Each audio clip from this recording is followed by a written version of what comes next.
अभी रेफरेंस में आके हम टेबल ऑफ कंटेंट यहाँ पे देखो, ठीक है, टेबल ऑफ कंटेंट्स हैं, इसको कैसे बनाएंगे, ये ऑटोमेटिक टेबल ऑफ कंटेंट्स हैं, ठीक है, खुद ब खुद क्रिएट कर लेता है। सबसे पहले तो ये करेंगे, आप एक ब्लैंक पेज आप ले लेंगे, ठीक है, इस तरह आपने एक पेज खाली कर लिया, ठीक है। ये क्या चीज़ है जी, ये हमारा हेडिंग 1 है, ठीक है। इस तरह आपने इनको हेडिंग वाइज पहले आपने इसमें जाके होम में जाके करेंगे, यहाँ पे आपको पता है देखो ये हेडिंग 1 हेडिंग 2, ठीक है। अच्छा, जो टेबल ऑफ कंटेंट है ना उसमें कुछ लिमिटेशंस हैं, ठीक है, वो सिर्फ ये जो हेडिंग वाइज है ना इन्हीं को ही करेंगे, ठीक है। यानी आप वैसे रखेंगे तो वो ऑटोमेटिक उसको क्या बताए कि ये कौन सा हेडिंग है, आपने हेडिंग 2 में रखा हुआ है, 3 में, 4 में कौन सा रखा हुआ है, ठीक है, इसलिए वो उसको डिटेक्ट नहीं करेगा। तो इसकी एक लिमिटेशन है, इसलिए मैंने तो अपनी टेबल ऑफ कंटेंट्स आपको क्रिएट करना सिखाया है, सबसे आसान तरीका। लेकिन इसको भी हमें पता होना चाहिए ना, ये भी क्विक और इजी तरीका है, ठीक है। मिसाल ये हमारा हेडिंग नंबर 1 है, अगर इसके अंदर कोई हेडिंग है मिसाल के तौर पे, ठीक है, ये है, तो इसकी ये हेडिंग क्या है, इसकी हेडिंग 2 है, यानी इस हेडिंग का सब पार्ट है, ठीक है, हम हेडिंग 2 में कर लेते हैं, आपको पता है ये। और इस तरह आप लेट सपोज इसको आप हेडिंग 3 कर लेना, वैसे कर लेना, ठीक है, आप हेडिंग 3 है मिसाल आपका, तो इसी तरह ये देखो ये क्या है, फिर ये हेडिंग मेक श्योर आप ये हेडिंग 1 है, इस चीज़ को आपको पता होना चाहिए, ठीक है। मिसाल ये आपका हेडिंग 2 है, इस तरह आप नीचे आए, ये क्या चीज़ है, हेडिंग 1, यानी जो पहला हमारा हेडिंग है ना वो हमारा हेडिंग 1 में आएगा, सारी जितने भी हैं, ठीक है। तो अभी हम आते हैं रेफरेंस में टेबल ऑफ कंटेंट में, ठीक, हम फर्स्ट पेज पे आ गए, यहाँ पे टेबल ऑफ कंटेंट में आप जाएंगे, ठीक है। टेबल ऑफ कंटेंट में यहाँ पे दिया हुआ है, ये देखो यहाँ पे एक डिज़ाइन दिया हुआ है, कस्टम टेबल ऑफ कंटेंट्स में भी आप जा सकते हैं, ठीक है, जिसमें आप अपनी मर्जी के मुताबिक कस्टम कर सकते हैं। मिसाल के तौर पे अब आप देखो ये वाली, ये भी लाइन में भी लगा सकते हैं, ठीक है, आपकी मर्जी है, आप जिस तरह चूज़ करना चाह रहे हैं। अच्छा, और ये जो लेवल है ना, ये हेडिंग मिसाल आपकी हेडिंग 6 तक है, 5 है, तो ये आप कहाँ तक शो करना चाह रहे हैं, ये देखो, ठीक है, ये आपको ये भी शो कर देगा इस तरह। तो हमारा अभी 3 तक था, हम 3 तक रख लेते हैं। इसके अलावा शो पेज नंबर, देखो अगर इसको ख़त्म करेंगे तो पेज नंबर शो नहीं करेगा, ये करेंगे तो पेज नंबर शो करेगा।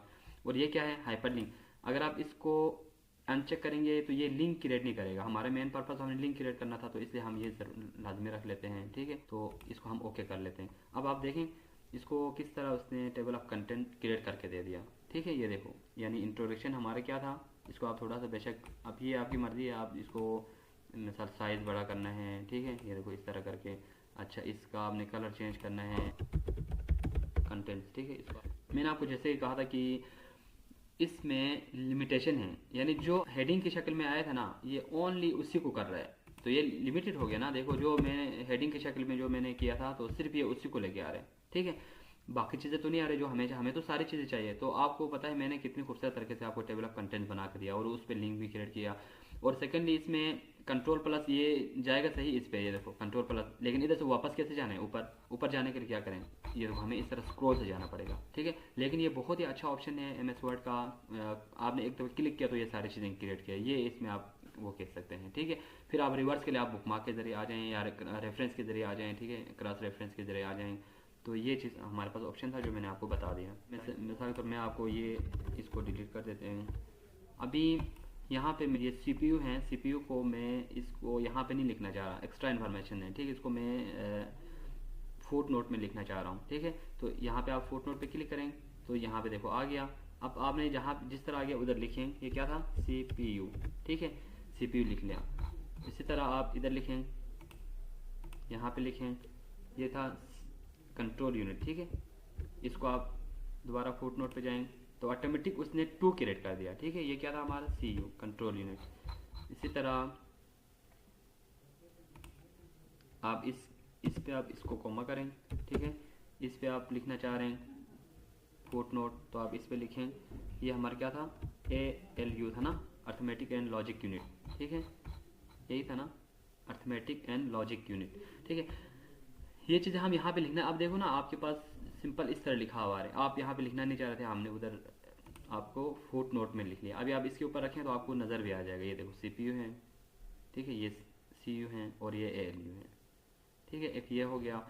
दूसरा आप इसी से रिलेटेड अगर आप एक्स्ट्रा इन्फॉर्मेशन लिखना चाह रहे हैं, ठीक है, एन नोट में, या आप किसी और मिसाल के तौर मदर बोर्ड है तो मदर बोर्ड से रिलेटेड आप एन नोट करेंगे, देखो एक्स्ट्रा इन्फॉर्मेशन ज़्यादा लिखना चाह रहे हैं, या आप चेक करें, देखो पेज के आखिर में लेके आए आपको खुद ब खुद ही, ठीक है। तो यहाँ पे आप मिसाल के तौर इसके बारे में लिखें, the motherboard is the main part, where all chips और connected to each other in a single board। ठीक है, आप इससे रिलेटेड जो भी लिखना चाह रहे हैं, मैं आपको एक एग्जांपल के तौर पे यहाँ पे लिखवा रहा हूँ। ठीक है, तो आप इस पे जाएं, आप इस पे देखो। ठीक है, ये हमारे देखो एन नोट हो गया। ठीक है, यानी इस पे the motherboard is the main part जो हमने लिखा था इसके बारे में। अब इस पे आप पूरा 2-3 पैराग्राफ लिखना चाह रहे हैं, मिसाल एक्स्ट्रा इस तरह की इन्फॉर्मेशन है, तो आपको यहाँ पे लिखने की ज़रूरत भी नहीं है। ठीक है, तो वो आप वहाँ पे इस तरह लिख सकते हैं। ठीक, इस तरह आप कोई चीज़, कोई लिंक है इससे रिलेटेड, कहीं से नेट से आपने कोई चीज़ लाया हुआ है, वो वहाँ पे आप रख सकते हैं, कॉपी पेस्ट करके भी रख सकते हैं। ठीक है, तो ये हमारे हैं फुट नोट और एंड नोट इसके बारे में। ठीक है, नेक्स्ट दोबारा लिखना चाह रहे हैं, नेक्स्ट फुट नोट यहाँ पे हैं। ठीक है, चाहते हैं कि जो फुट नोट है या एंड नोट है वो शो हो जाए। ठीक है, कहाँ पे है आपको पता नहीं है, तो शो नोट्स आपको कौन सा देखना चाह रहे हैं, फुट नोट या एंड नोट। हम फुट नोट करेंगे तो उसी पे जहाँ पे भी हैं वो देखो यहाँ पे लेके जाएगा। राइट,